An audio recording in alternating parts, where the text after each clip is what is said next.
Hi guys, it's Andrew Priestley, and this is Multiply Your Money, and it's Season 1, Episode 32, and it's the last episode in this particular season. Then we're going to crack on and do season number 2 coming up really soon.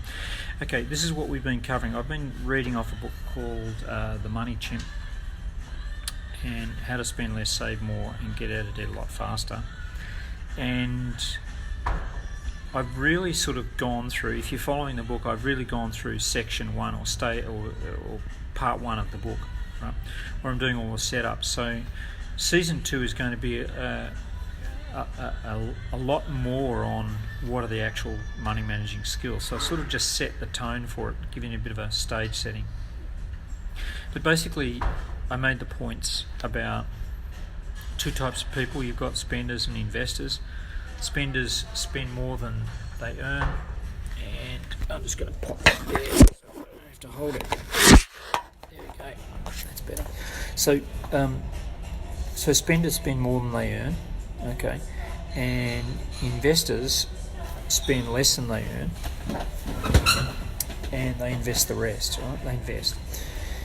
So that's a really big part of it. And my question to you is, you know what that feels like. You know what a spender feels like. You know what an investor feels like. And so you're investing time into this as well, okay?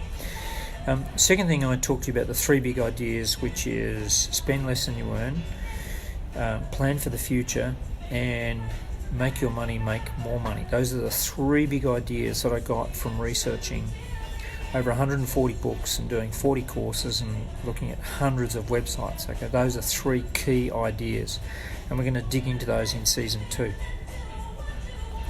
I also gave you the idea that you can't really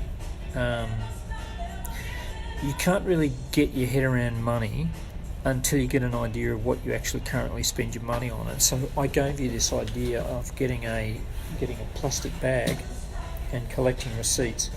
So as an example, I got on the train. I'm actually up in Birmingham today, but when I bought my train ticket, for example, I got a receipt for the train ticket, right?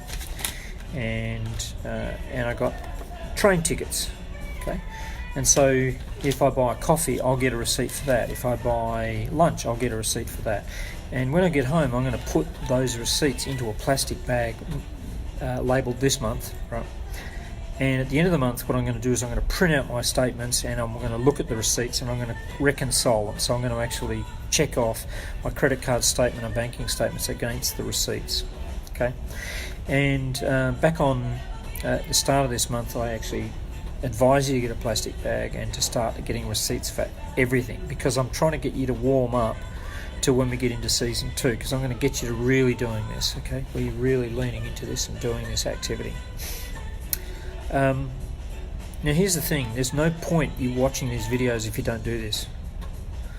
There's no point. If you really want to master your money, you just do the basic stuff. Knit 1, purl 2, stick to the knitting, okay?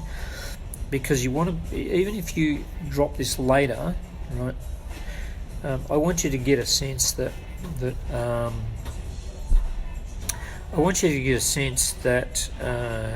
what you're working on, you've actually touched the ideas, you've handled receipts, you've collected them, you're starting to see patterns. And that's the great thing about collecting receipts, you start to see patterns to your spending.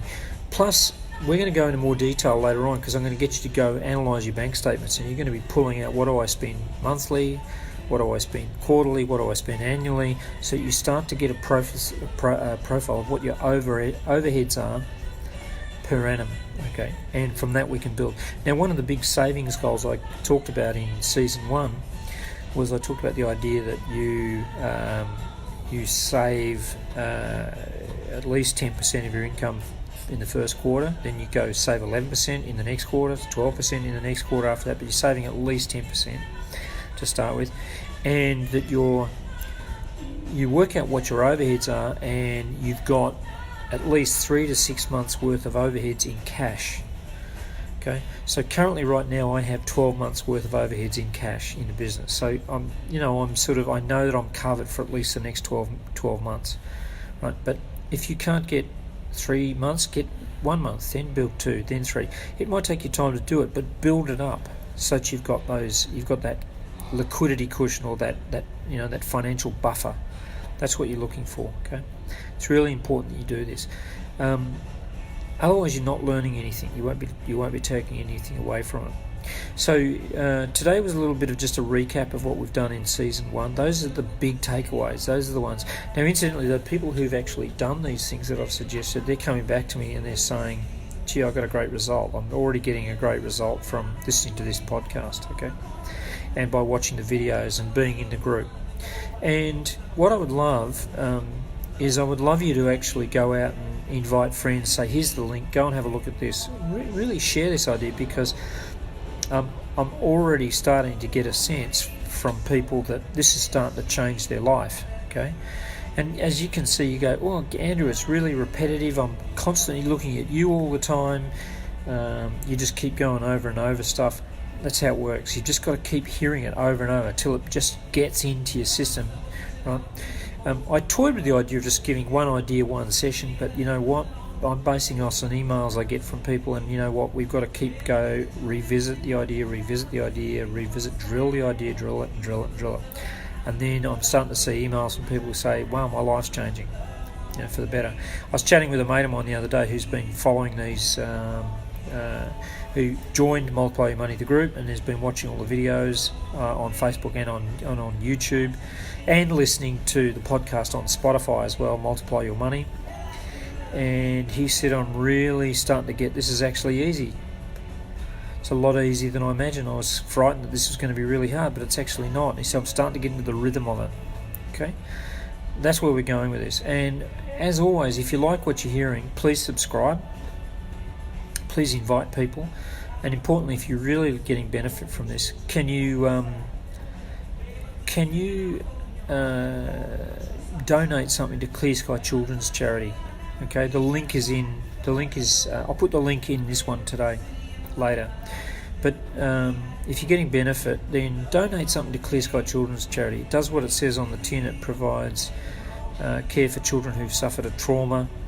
The charity is a wonderful charity, and if you're getting benefit from these videos and podcasts, please donate something. I don't care what it is, but donate something for it to them, because it's a great cause. Okay, but let's leave it there. This is the end of season 1. What I suggest you do is go back and replay the videos from season 1. Go back to the start and watch them begin again. Take notes. Buy the book, The Money Chimp. And also just make sure that you're actually applying what you're learning. Incidentally too, I put a link in the Multiply Your Money group to my new book called How Money Flows, and this is really for business people who want to understand management accounts, and I'll do a special video just on that, and I'll upload that as well. But that's coming. But if you want to have a sneak peek at it, click on the link and you can go and have a look at that material as well. But if you're a business person, unmissable. Okay. Anyway, leave it there. Coming up soon is season 2. See you soon.